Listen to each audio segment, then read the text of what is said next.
Mga kapatid, marunong ka bang gumamit ng laptop? Abay sa panahon ngayon, importante po yan lalo na sa mga nag-aaral at nag-work from home.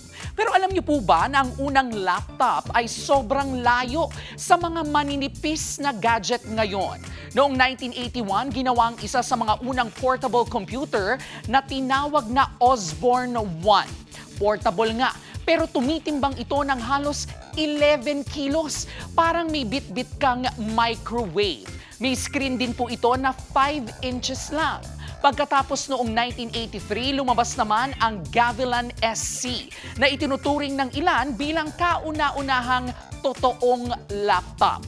Diyan po nagsimulang magkaroon ng flip design at pwede nang ilapat sa tuhod kaya nga may lap sa laptop. Pero ito ang mas wild. Noong dekada 90, status symbol ang laptop.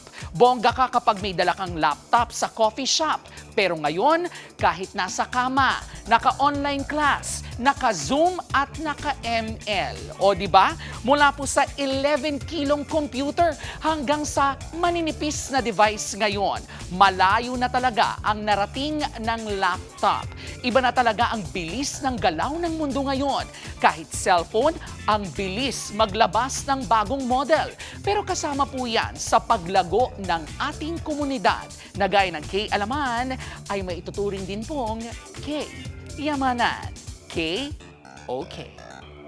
Mga kapatid, Jervy Wrightson po. Eto na nga. Para sa latest showbiz news at iba pang K-Alaman, mag-follow at mag-subscribe na sa social media pages ng News 5.